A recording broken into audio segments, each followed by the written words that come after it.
Hello everyone, welcome to maths up to infinity. आज हम discuss करने वाले हैं फंक्शंस। इससे पहले रिलेशंस डिस्कस कर चुके हैं, सेट थ्योरी डिस्कस कर चुके हैं और आज की वीडियो में हम फंक्शंस डिस्कस करेंगे। अगर वीडियो पसंद आए तो वीडियो को लाइक कीजिए, शेयर कीजिए और चैनल को सब्सक्राइब कीजिए। तो फंक्शन, इससे पहले पढ़ा हमने रिलेशन। फंक्शन भी एक टाइप का रिलेशन होता है, लेकिन एक स्पेशल रिलेशन होता है। Function is also a relation, पर वो एक स्पेशल टाइप ऑफ रिलेशन होता है। वो स्पेशल टाइप्स कौन सी हैं, वो डेफिनेशन डिस्कस करते हैं। तो उससे पहले देखते हैं कि अगर रिलेशन सबसेट होता है ए क्रॉस बी का, ये हमने पढ़ा है, तो फंक्शन भी क्या हो जाएगा, सबसेट हो जाएगा ए क्रॉस बी का। तो ये सबसेट बनेगा ए क्रॉस बी का, जो ये रिलेशन है, यानी function is also a relation. और कुछ स्पेशल टाइप्स उसे फंक्शन बना देती हैं। ए और बी यहां क्या होता है, सेट होते हैं। कोई दो सेट लेते हैं, ए एंड बी, और कोई रिलेशन सबसेट है ए क्रॉस बी का, और ये रिलेशन कब फंक्शन बनेगा, इफ ईच एलिमेंट ऑफ ए का हर एक एलिमेंट, ये हम ए हर एक एलिमेंट के लिए ले रहे हैं कि कोई भी एलिमेंट अगर हम ए का उठा लें, इसका अगर हम कोई भी एलिमेंट उठा लें, तो there exist element b in B. A के हर एक एलिमेंट के लिए बी का कोई ना कोई एलिमेंट एग्जिस्ट करना चाहिए, सच दैट जो ए बी है वो एफ में आ जाए, यानी वो उस फंक्शन में आ जाए, जो भी वो रिलेशन होगा उसके अंदर आ जाए, हर एक ए के लिए, ईच ए के लिए। यानी ए के अंदर कोई भी एलिमेंट ऐसा ना बचे जिसका हमें बी में कोई एलिमेंट ना मिले, ऐसा रिलेशन फंक्शन बन जाता है। और no two different ordered pairs है, तो ये एक ऑर्डर्ड पेयर ही फंक्शन भी, ये क्या है हमारे पास, ऑर्डर्ड पेयर है। तो no two different ordered pairs in F, F के अंदर जो ये फर्स्ट कंपोनेंट है ये रिपीट नहीं होना चाहिए। जैसे हम आर में क्या लिखते थे, इस तरह से ये ऑर्डर्ड पेयर लिखते हैं ना, वैसे ही फंक्शन में लिखेंगे। तो जो फर्स्ट कंपोनेंट है वो रिपीट नहीं होना चाहिए, और हर एक ए के लिए, ए के हर एक एलिमेंट के लिए हमें कोई सेकंड कंपोनेंट मिलना चाहिए, लेकिन फर्स्ट कंपोनेंट रिपीट नहीं होना चाहिए। कि हम फर्स्ट कंपोनेंट यहां लिखें, जैसे यहां 1 लिख दिया, यहां 2 आ रहा है हमारे पास, यहां 1 के लिए 3 आ जाए, ऐसा ना हो। अगर ऐसा हो जाता है तो वो फंक्शन नहीं बनेगा। तो ये फंक्शन की डेफिनेशन है, ऐसा रिलेशन जो इन दो प्रॉपर्टीज को होल्ड करता है तो वो फंक्शन बन जाता है। उसे लिखते किस तरह से हैं, एफ ए टू बी, इस तरह से लिखते हैं, function A to B. Definition को अच्छे से समझने के लिए एग्जाम्पल ले लेते हैं ताकि कोई कंफ्यूजन ना रहे। हमें दो सेट दिए हैं, ए दिया है 1 2 3 और बी दिया है 2 3 4, और F1 F2 F3 ये हमें दिए हैं रिलेशंस, यानी सबसेट है ए क्रॉस बी के। हमें चेक करना है कि ये फंक्शन बनेंगे या नहीं बनेंगे। ये 1 2 है, ये 2 3 है और ये 3 4 है।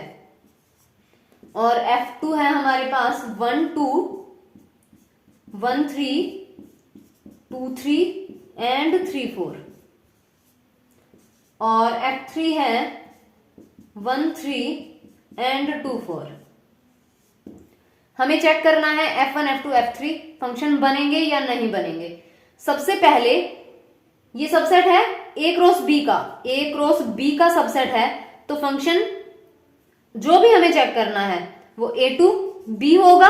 ए टू बी होगा तो इसका मतलब यहां लिख देते हैं ए टू बी, तो इसका मतलब ए के हर एक एलिमेंट के लिए बी में एलिमेंट मिले।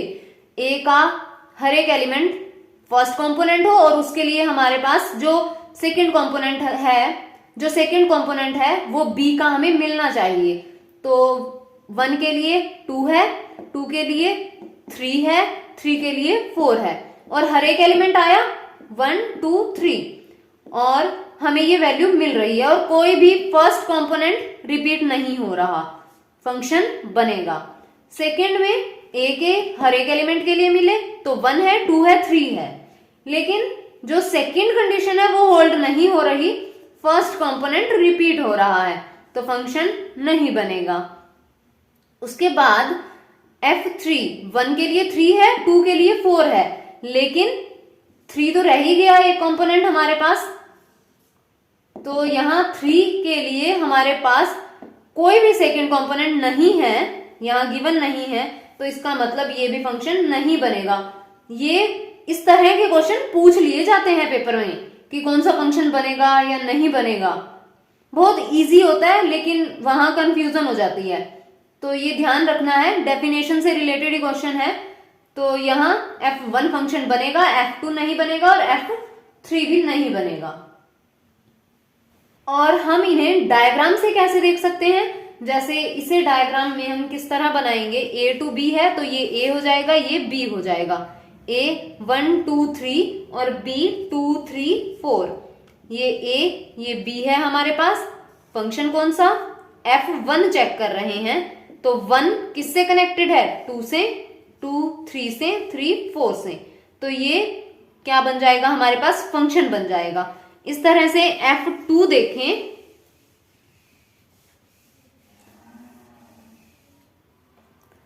ये है हमारे पास A 1 2 3 और ये है B 2 3 4, यहां F2 A और ये B है, तो यहां 1 2 से कनेक्टेड है और 1 3 से भी कनेक्टेड है, तो 2 3 से और ये 3 4 से। तो इस तरह नहीं होना चाहिए कि जो ये A है, A का एक एलिमेंट इस तरह 2 के साथ कनेक्टेड हो, ऐसा नहीं होना चाहिए फंक्शन में। और F3 देखे 1 2 3 और ये 2 3 4, ये हो जाएगा F3 A to B, 1 3 से कनेक्टेड है और 2 4 से कनेक्टेड है, ये यहां 3 रह जाता है जो किसी से कनेक्टेड नहीं है, तो ये फंक्शन नहीं बनेगा। अगर आपने पिजन होल प्रिंसिपल पढ़ा है, पिजन होल प्रिंसिपल की तरह याद रख सकते हैं इसको, जैसे ये A और ये B, ये पिजन्स, नंबर ऑफ पिजन्स ले लो और ये होल्स हैं। पिजन होल प्रिंसिपल में क्या होता है कि जो एक पिजन है वो एक होल में जा सकता है, एक पिजन एक से ज्यादा होल में तो नहीं जा सकता ना, एक कबूतर एक से ज्यादा घोंसलों में कैसे जाएगा। और जो 2 पिजन्स हैं, 2 पिजन्स एक घोंसले में जा सकते हैं, ये इस तरह से भी याद रख सकते हैं हम पिजन होल प्रिंसिपल। अगर आपने पढ़ा है कि एक पिजन एक ही होल में जाएगा, सेकेंड पिजन सेकेंड होल में जाएगा, ये ऐसे जाएंगे। और ऐसा नहीं है कि ये पिजन यहां भी चला जाए यहां भी चला जाए, ऐसा तो पॉसिबल ही नहीं है। तो ये पिजन होल प्रिंसिपल से भी हम थोड़ा माइंड में रख सकते हैं, अगर ऐसा पॉसिबल नहीं है तो वो फंक्शन नहीं बनेगा। और उसके बाद आता है डोमेन, कोडोमेन एंड रेंज। वैसे तो रिलेशन में डिस्कस किया है, बिल्कुल वही डेफिनेशन रहती है कि अगर फंक्शन हमारे पास A to B है तो जो A के एलिमेंट होंगे, जो A सेट है वो क्या बनेगा, डोमेन बनेगा, और B जो सेट दिया होगा, B पूरा सेट, वो क्या बनेगा, कोडोमेन बनेगा। और रेंज क्या होगी, जो A के एलिमेंट्स होंगे उनके कोरस्पोंडेंस हमें जो B में एलिमेंट मिलेंगे वो रेंज होगी। A के एलिमेंट के कोरस्पोंडेंस B में जो हमें एलिमेंट मिलेंगे वो क्या हो जाएगी, रेंज हो जाएगी। तो ये डोमेन, कोडोमेन और रेंज होती है। जैसे एग्जांपल लें, A है हमारे पास -2 -1 0 1 एंड 2, और B है हमारे पास 0 1 2 3 4 5 एंड 6। तो रूल क्या है, fx x स्क्वायर, ये फंक्शन है, इस तरह से डिफाइन है हमें। तो क्या करेंगे हम, x का मतलब ये हमें पुट करना है और जो एलिमेंट आएगा वो y का आ जाएगा। तो -2² यानी 4। तो ऑर्डर्ड पेयर कैसे लिखा जाएगा, -2 फर्स्ट पुट करेंगे, सेकेंड कंपोनेंट आ जाएगा हमारे पास, और -1² करेंगे 1 आ जाएगा, एलिमेंट वो बी में होना चाहिए लेकिन, तो ये -1 हो जाएगा, और 0 करेंगे तो 0 आ जाएगा, 0 0, 1 करेंगे तो भी 1 आ जाएगा, और 2 करेंगे तो 4 आ जाएगा। अब ये सेकेंड कंपोनेंट तो देखो रिपीट हो रहा है, यहाँ 4 यहाँ 4, 1 1, फर्स्ट कंपोनेंट रिपीट नहीं होना चाहिए, सेकेंड हो जाए चाहिए। तो ये क्या बन गया हमारे पास, फंक्शन हो जाएगा। तो इसमें डोमेन क्या होगी, जो ये डोमेन तो ए के एलिमेंट होंगे f a to b, तो डोमेन क्या होगी हमारे पास, ए के एलिमेंट -2 -1 0 1 2 यानी फर्स्ट कंपोनेंट, और रेंज जो ये है 4 1 0 1, ये तो रिपीट हो गया, रिपीट हमें लिखना नहीं होता, तो ये क्या हो जाएगी हमारे पास, रेंज हो जाएगी, और जो बी है वो क्या हो जाएगा, कोडोमेन हो जाएगी। तो इस तरह से देखना होता है, ये लेते हैं हम रेंज के अंदर, कोडोमेन तो हमें गिवन ही होती है। तो उसके बाद है types of functions, types discuss करेंगे, और पहला है 1 1 फंक्शन। कोई फंक्शन 1 1 फंक्शन कब बनेगा, जब कोई फंक्शन, हम फंक्शन लेते हैं f a to b, 1 1 function या फिर इंजेक्टिव फंक्शन, इसे इंजेक्टिव फंक्शन भी कहते हैं। 1 1 फंक्शन या फिर इंजेक्टिव फंक्शन कब बनेगा, जब distinct element of A distinct element of B के साथ कनेक्ट होंगे, यानी ए के डिस्टिंक्ट एलिमेंट बी के डिस्टिंक्ट एलिमेंट्स के साथ कनेक्ट हो जाएंगे, उन्हें इमेज मिलेगी। जैसे f a to b 1 1 होगा अगर a not equal to b है हमारे पास, this implies f at a not equal to f at b होना चाहिए, और ऐसा for all a b belongs to a हो।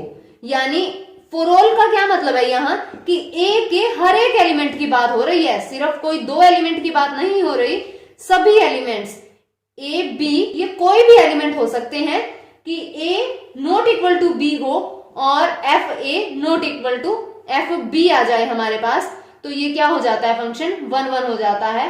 या फिर हम कैसे देख सकते हैं कि f at a अगर f at b ये दोनों इक्वल हो जाते हैं, this implies a equal to b होगा, यानी इक्वल होंगी, अगर ये इमेजेस इक्वल हो जाएंगी तो क्या होगा, a और b ये भी इक्वल हो जाएंगे, for all a b belongs to a। तो यहां हम ये f at a and f at b जो लिख रहे हैं, जैसे जो a और b है वो तो a के हो गए एलिमेंट्स, f at a ये b के एलिमेंट्स होते हैं। एक देख लेते हैं एग्जांपल छोटा सा, जैसे ये है x to y, तो यहाँ f x is equal to y, तो x जो ये x है वो तो यहाँ x को बिलोंग करेगा, लेकिन जो ये fx आएगा, ये पूरा fx जिसे हम y भी लिख देते हैं, वो इस y का एलिमेंट होता है। जैसे ये सेकंड कंपोनेंट लिख देते हैं हम, तो यहाँ ये हो जाएगा हमारा 1 1 फंक्शन। हम प्रूव करने के लिए ज्यादातर ये चूज करते हैं, f at a is equal to f at b लिख देते हैं और a is equal to b दिखा देते हैं, तो वो फंक्शन 1 1 फंक्शन हो जाता है। और इसे डायग्राम से भी देख लेते हैं।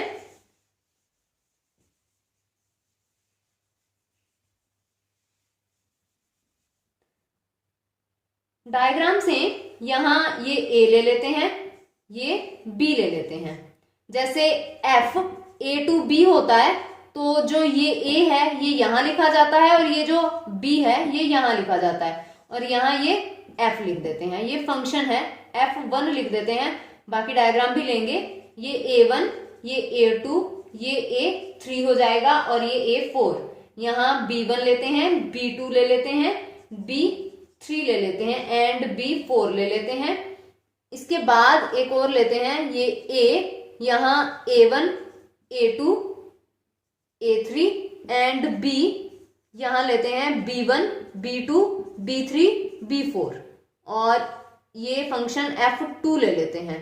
एक और लेते हैं ये A, यहाँ A1, A2, A3 और ये कोई B लेते हैं B1, B2, ये दो ही एलिमेंट हैं और यहां इसे F3 लिखते हैं। तो देखते हैं कौन सा फंक्शन 1 1 बनेगा। तो यहां A1 B1 से कनेक्ट है, A2 B2 से, यानी A1 की जो इमेज है वो क्या है, B1 है और A2 की इमेज B2 है, A3 की इमेज B3 है, A4 की B4 है। तो इस तरह से ये A के डिस्टिंक्ट एलिमेंट्स की हमें यहाँ डिफरेंट इमेजेस मिल रही हैं, तो ये फंक्शन क्या हो जाएगा, 1 1 फंक्शन हो जाएगा। अगर डिस्टिंक्ट एलिमेंट्स ऑफ A और यहां हमें इमेजेस मिले डिफरेंट, यानी ये जरूरी नहीं है कि ये फर्स्ट है तो यहाँ फर्स्ट से ही कनेक्ट हो, ये इससे भी कनेक्ट हो सकता है, A2 यहाँ B1 से भी कनेक्ट हो सकता है, यानी कि डिस्टिंक्ट एलिमेंट की डिस्टिंक्ट इमेज मिले, बस ये देखना है। तो ये फंक्शन हो जाएगा 1 1। और अगर हम यहां देखें तो ये A1 को हम B2 से कनेक्ट करते हैं एंड A2 को B3 से कनेक्ट कर देते हैं और A3 को यहां B1 से कनेक्ट कर देते हैं। तो यहां A के अंदर A1, A2, A3 यहां जो ये एलिमेंट्स हैं इन्हें इमेजेस मिल रही हैं B में, यानी डिस्टिंक्ट एलिमेंट्स डिस्टिंक्ट इमेज ले रहा है, लेकिन यहाँ ये B4 हमारे पास एक्स्ट्रा रह जाता है। तो यहाँ 1 1 चेक करने के लिए हमें A पे ध्यान देना होता है कि यहाँ डिस्टिंक्ट एलिमेंट्स के डिस्टिंक्ट इमेज मिलने चाहिए हमें, और अगर यहाँ पे कोई एलिमेंट रह जाता है तो 1 1 क्या चेक करना, वो तो फंक्शन ही नहीं बनेगा, क्योंकि हर एक एलिमेंट की इमेज तो हमें मिलनी ही चाहिए। लेकिन अगर B के अंदर कोई एलिमेंट रह जाता है जिसे कनेक्ट नहीं किया जा सकता तो 1 1 पे उसका कोई असर नहीं पड़ेगा, तो ये क्या बन जाएगा हमारे पास 1 1 फंक्शन, ये भी बनेगा। तो अब हम इसे चेक करते हैं। जैसे A1 है वो B2 से कनेक्ट करते हैं, A2 भी B2 से कनेक्ट कर देते हैं, A3 B1 से कनेक्ट कर देते हैं। तो यहाँ डिस्टिंक्ट एलिमेंट्स A के डिस्टिंक्ट इमेज नहीं ले रहे, क्योंकि A1 एंड A2 ये दोनों B2 इमेज ले रहे हैं। तो इसका मतलब ये फंक्शन 1 1 फंक्शन नहीं बनेगा, क्योंकि A1 एंड A2 ये हैं तो दोनों डिस्टिंक्ट, लेकिन इनकी इमेज क्या आ रही है, सेम आ रही है, B2 आ रही है, तो ये 1 1 फंक्शन नहीं बनेगा। और ऐसे फंक्शन क्या बनते हैं, मैनी वन फंक्शन। इस तरह के फंक्शन को हम कहेंगे मैनी वन फंक्शन। ये सेकंड टाइप थी जो हम टाइप्स कर रहे हैं, पहला है 1 1 फंक्शन और सेकंड मैनी वन फंक्शन। तो यहाँ ये सेकंड टाइप हो जाती है मैनी वन फंक्शन, जिसमें A के डिस्टिंक्ट एलिमेंट्स हों और B में इमेज सेम मिले। तो यहाँ ये दो टाइप्स हो जाती हैं। और थर्ड है हमारे पास onto function. Onto function, onto function और इसे सरजेक्टिव फंक्शन भी बोलते हैं। सरजेक्टिव फंक्शन होगा ये, इसमें भी F(A)(B) हमारे पास कोई फंक्शन है और ये ऑन टू कब बनेगा, जब B का हर एक एलिमेंट, अब हम B की बात करेंगे, 1 1 में A पे बात होती है और ऑन टू में B पे बात होती है। तो यहां B के हर एक एलिमेंट की A में प्री इमेज मिले, B के हर एक एलिमेंट की A के अंदर हमें प्री इमेज मिलनी चाहिए, यानी B में कोई एलिमेंट ऐसा ना रह जाए जिसकी हमें प्री इमेज नहीं मिल रही। तो डायग्राम से देखते हैं कैसे होता है ये। यहां ये A और ये B, ये हमारे पास है F, A1, A2, A3, B1, B2, B3 और ये B4 ले लेते हैं, यहाँ A4 ले लेते हैं। A1 B2 से कनेक्ट, A2 B3 से कनेक्ट, A3 B4 से कनेक्ट और यहाँ ये B1 से कनेक्ट कर देते हैं। तो यहाँ B पे ध्यान देंगे हम। तो B में B1, B2, B3, B4 ये सारे एलिमेंट्स प्री इमेज ले रहे हैं, चाहे जैसे B1 है A4, B2 A1, B3 A2 और B4 जिसकी प्री इमेज क्या है A3। तो यहाँ ये फंक्शन क्या हो जाएगा हमारे पास, ऑन टू फंक्शन हो जाएगा। एक और एग्जांपल देखते हैं। ये A है और ये B है हमारे पास, इसे हम यहाँ g ले लेते हैं, तो A1 A2 A3 B1 B2 B3 and यहाँ ले लेते हैं B4। अब ये A1 B2 से कनेक्ट, ये यहाँ कनेक्ट और A3 B4 से कनेक्ट। तो यहाँ ये B1 हमारे पास बाकी रह जाता है जिसकी हमें प्री इमेज नहीं मिल रही। तो अगर ऐसा हो जाए कि B में कोई एलिमेंट रह जाए जिसकी हमें प्री इमेज नहीं मिलती, तो वो फंक्शन ऑन टू फंक्शन नहीं बनेगा। इसका मतलब अब ये फंक्शन ऑन टू फंक्शन नहीं बन रहा। क्वेश्चंस को सॉल्व करने में इस तरह से डायग्राम से बहुत इजी हो जाता है। तो ध्यान देना है कि 1 1 चेक करने के लिए हमें A को देखना है और ऑन टू चेक करने के लिए हमें B को देखना है। तो यहाँ ये फंक्शन ऑन टू फंक्शन नहीं बनेगा, और जो फंक्शन ऑन टू फंक्शन नहीं बनता वो होता है इनटू फंक्शन। तो ये कौन सा फंक्शन हो जाएगा, ये इनटू फंक्शन हो जाएगा। तो ये 4 टाइप्स हमने पढ़ी, 1 1 function, many one function, onto function and into function. और जो फंक्शन 1 1 भी होता है और ऑन टू भी होता है, ऐसा कौन सा फंक्शन बनेगा जो 1 1 भी हो और ऑन टू भी हो, तो उसे क्या बोलते हैं, बाइजेक्टिव फंक्शन। यानी जो इंजेक्टिव भी है और सरजेक्टिव भी है, तो वो क्या हो जाएगा, हमारे पास बाइजेक्टिव फंक्शन हो जाएगा। और जैसे यहाँ A है और यहाँ B है, ये फंक्शन लेते हैं F, ये A1 A2 A3 and B1 B2 B3। यानी यहां भी कोई एलिमेंट ऐसा ना हो जिसकी इमेज, जो डिस्टिंक्ट एलिमेंट सेम इमेज ले रहे हैं, और यहाँ कोई एलिमेंट बचना नहीं चाहिए। यानी हर एक एलिमेंट किसी न किसी एलिमेंट के साथ कनेक्ट हो जाएगा, यहाँ कोई नहीं बचेगा और यहाँ डिस्टिंक्ट इमेजेस आ जाएंगी। तो ये क्या हो जाएगा, हमारे पास बाइजेक्टिव फंक्शन हो जाएगा। और एक होता है 1 1 कोरेस्पोंडेंस।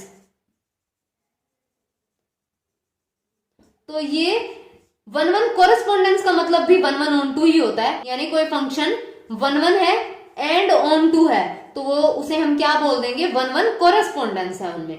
तो इस तरह से ये हो गए हमारे पास टाइप्स। अब हम एग्जांपल देख लेते हैं, चेक कैसे करना है क्वेश्चन को 1 1 है या फिर ऑन टू है। और हम साथ ही साथ शॉर्टकट भी डिस्कस कर लेते हैं। जैसे किसी भी फंक्शन को 1 1 एंड ऑन टू चेक करना है, तो शॉर्टकट होता है ग्राफिकली हम कैसे चेक कर सकते हैं। एक एग्जांपल ले लेते हैं, जैसे fx हमारे पास x है और y, यहां हमें फंक्शन क्या दिया है, फंक्शन r टू r है, रियल टू रियल है और fx is equal to x। इस तरह से ये डिफाइन होता है। और हमें क्या चेक करना है कि ये फंक्शन 1 1 है, ऑन टू है, क्या है। तो करना क्या होता है, इसे ग्राफ पे हम ड्रॉ कर लेते हैं। fx is equal to X, इसका मतलब है fx is equal to Y लेते हैं, तो ये क्या हो जाएगा, y is equal to X. और ये एक लाइन होती है, ध्यान रहे ये जो वैल्यू है, डोमेन जो हम वैल्यू यहाँ पुट करते हैं और जो आउटपुट आती है यानी fx, वो इसे बिलोंग करनी चाहिए। तो यहां से ये रियल है, इसका मतलब तो हम यहाँ रियल नंबर से पुट कर सकते हैं। जो डोमेन होगी उससे बाहर हम कुछ भी यहाँ ग्राफ ड्रॉ करने के लिए पुट नहीं कर पाएंगे। तो y is equal to X है, रियल पे हमें चेक करना है। तो ये क्या बन जाएगा, हमारे पास एक लाइन बनेगी ओरिजिन को पास करती हुई। तो 1 1 एंड ऑन टू चेक करने के लिए हमें क्या करना होता है, ये x एक्सिस, ये y एक्सिस। तो x एक्सिस के पैरेलल लाइन ड्रॉ करके देखनी होती है, जिससे हमें 1 1 एंड ऑन टू का पता चल जाता है। अगर वो लाइन एट लीस्ट 1 पॉइंट पे कट करे, इस ग्राफ को जो हम ग्राफ ड्रॉ करते हैं एट लीस्ट 1 पॉइंट पे, यानी कम से कम 1 पॉइंट पे कट करे, 1 से ज्यादा पे करे तो भी चलेगा, तो फंक्शन ऑन टू हो जाता है। ध्यान रखना है, ये सीधा सा है चेक करने के लिए। और अगर फंक्शन को लाइन जो हम एक्स एक्सिस के पैरेलल ले रहे हैं एट मोस्ट ज्यादा से ज्यादा 1 ही पॉइंट पे कट करे, ना करे तो चलेगा, एट मोस्ट 1 पॉइंट पे कट करे तो क्या होता है, फंक्शन 1 1 हो जाता है। यानी ज्यादा से ज्यादा 1 ही पॉइंट पे कट करनी चाहिए। तो हम कहीं भी पूरे प्लेन पे कहीं भी ये लाइन ड्रॉ कर सकते हैं।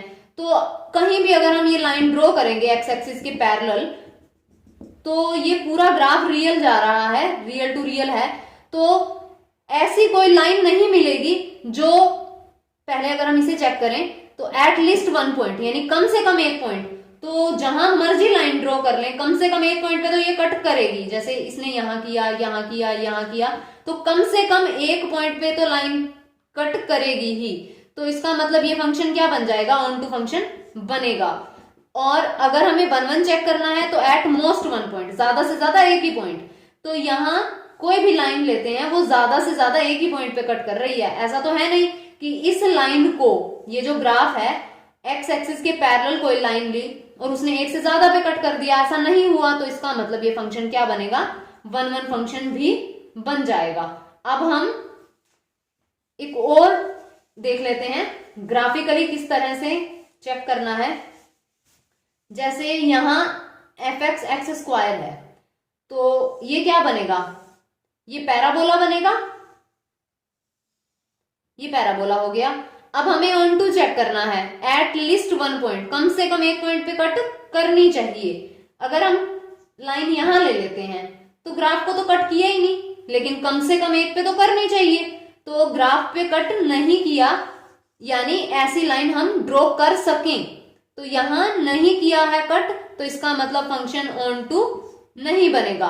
और एट मोस्ट 1 पॉइंट, ज्यादा से ज्यादा एक ही पॉइंट, तो यहां अगर हम ड्रॉ करते हैं तो ये तो 2 पॉइंट को कट कर लिया, तो इसका मतलब फंक्शन 1 1 भी नहीं बनेगा।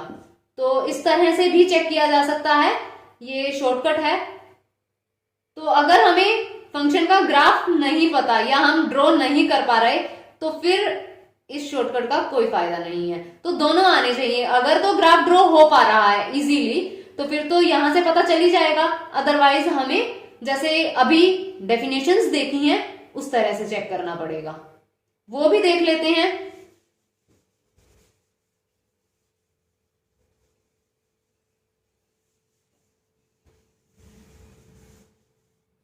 अगर फंक्शन है f n to n, natural to natural numbers, और f x is equal to 2x, बताना है 1 1 है या ऑन टू। तो अगर हम डेफिनेशन से देखें तो क्या करना होता है, F A is equal to F B लेके चलते हैं और A is equal to B हम दिखा देते हैं। तो यहाँ एफ एट ए लेंगे, यानी यहाँ ए पुट किया, ये ए बी जो भी हैं ये कोई भी नेचुरल नंबर हो सकते हैं। तो यहाँ क्या करेंगे, 2a is equal to 2b हो जाएगा, यहाँ वैल्यू रखेंगे, फंक्शन को हमें इक्वल रखना है, तो ये क्या बनेगा, a is equal to b आ जाएगा। तो इसका मतलब फंक्शन क्या बन जाएगा, 1 1 बन जाएगा। और ऑन टू देखना है तो जैसे नेचुरल नंबर कोई भी पुट किया, यहाँ ये नेचुरल्स लेंगे 1 2 3 4 अप टू चलते रहेंगे, ये यहाँ 1 2 3 4 5 ये चलते रहेंगे। और ये f है, जैसे 1 रखा हमने तो ये किससे कनेक्ट हो जाएगा, 2 से, 2 रखा 4 से, 3 रखा आगे 6 से कनेक्ट होगा। तो इसका मतलब ये जो नंबर्स हैं ये तो रह ही जाएंगे, इन्हें तो कोई प्री इमेज नहीं मिली। तो इसका मतलब ये फंक्शन ऑन टू नहीं बनेगा, क्योंकि यहाँ कोई एलिमेंट रहना नहीं चाहिए। अब हम इसी को ग्राफ में देखें, ध्यान रखना है वैल्यूज क्या पुट कर सकते हैं, 1 2 3, सिर्फ यही नेचुरल नंबर्स। 1 रखेंगे तो ये क्या बनेगा हमारे पास 2, यानी x को 1 रखा तो y कोई 2 आया, ये 2 है ये 1 है, इस तरह। और अगर हम 2 रखेंगे तो 4 आएगा, ये कोई 2 है और यहाँ कोई 4 बन जाएगा। अब ये ड्रॉ नहीं कर सकते हम, क्योंकि इनके बीच के 1 और 2 इनके बीच की वैल्यूज तो हम पुट ही नहीं कर सकते। तो इसका मतलब ये क्या बन जाएंगे, पॉइंट्स ही बनेंगे। तो यहाँ अगर हम ग्राफिकली देखें तो अगर लाइन हम यहाँ ड्रॉ करते हैं, ऑन टू के लिए क्या होता है, कम से कम 1 पॉइंट पे कट करनी चाहिए, लेकिन यहाँ तो पॉइंट से पास ही नहीं हो रहा, ग्राफ तो हमारे ये पॉइंट ही है, तो यहाँ तो पास हो ही नहीं रहा, तो ऑन टू ये नहीं बनेगा। और 1 1 के लिए ज्यादा से ज्यादा एक ही पॉइंट, अगर हम यहाँ से पास भी कराते हैं तो ज्यादा से ज्यादा ये एक ही पॉइंट, ऐसा तो है नहीं ग्राफ पे आगे जाकर के कोई पॉइंट वापिस यहाँ आ जाएगा, तो यहाँ ये 1 1 बनेगा। तो इस तरह से चेक कर सकते हैं। और इसके बाद देखते हैं इनवर्स ऑफ अ फंक्शन, कि किसी फंक्शन का इनवर्स किस तरह से फाइंड आउट करना है। तो अगर हमारे पास, बिल्कुल इजी से लेंगे, अगर हमारे पास a है सेट कोई 1 2 3 एंड 4 और b है 2, 4, 6 एंड 8 और यहाँ फंक्शन क्या है f(a)(b) और f(x) is equal to 2x ये हमें दिया है। तो यहाँ इनवर्स क्या बनेगा, सबसे पहले देख लेते हैं। जो फंक्शन बनेगा वो क्या है, हमें f(a)(b) है तो a की वैल्यूज पुट करनी होती है और जो सेकंड कंपोनेंट आता है वो b का आता है, यहाँ b का। तो यहाँ a की वैल्यू रखेंगे फंक्शन के अंदर 1 रखेंगे तो क्या आ जाएगा 1 रखा तो यहाँ 2 आ जाएगा और 2 रखेंगे तो क्या बन जाएगा 4 आ जाएगा और 3 रखेंगे 6 आ जाएगा और 4 रखेंगे 8 आ जाएगा। इसके बाद f इनवर्स, फंक्शन का इनवर्स किस तरह देखना होता है, ये जो कंपोनेंट है सेकंड ये फर्स्ट हो जाता है यानी इन्हें रिप्लेस कर दिया जाता है। तो ये 2 1 हो जाएगा, 4 2 हो जाएगा, 6 3 हो जाएगा एंड 8 4 हो जाएगा। तो ये क्या बन जाएगा f इनवर्स हो जाएगा। अगर फंक्शन इस तरह से दे रखा हो तो इसका इनवर्स ऐसे हम फाइंड आउट कर सकते हैं। और अगर हमें a एंड b इस तरह से सेट नहीं दिया, जैसे अगर f R दिया है और fx है हमारे पास 2x + 7 तो हम वैल्यूज तो पुट नहीं कर सकते। तो यहां इनवर्स क्या बनेगा, जैसे fx = y होता है हमारे पास तो यहां fx की वैल्यू रखते हैं, ये बनेगा 2x + 7 = y। देखो fx = y लिखते हैं हम तो यहां से x क्या बन जाएगा f इनवर्स y हो जाएगा। तो इसका मतलब x की हम वैल्यू फाइंड कर लेंगे तो 2x क्या बनेगा y - 7 और x आ जाएगा y - 7/2 और ये क्या है y - 7/2 = f इनवर्स y आ गया।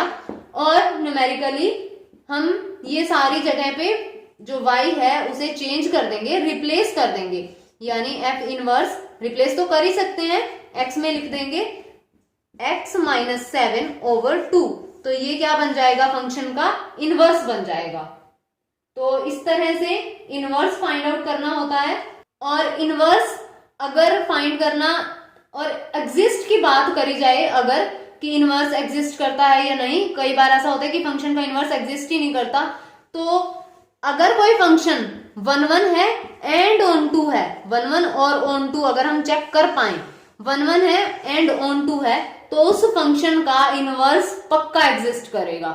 1 1 और ऑन 2 दोनों होने चाहिए तो क्या हो जाता है वो फंक्शन इन्वर्टिबल हो जाता है, फंक्शन का इनवर्स एग्जिस्ट करता है। और इसके बाद आता है हमारे पास domain and range find out करना। तो आज की वीडियो में हम इतना ही करेंगे, domain and range next video में डिस्कस करेंगे।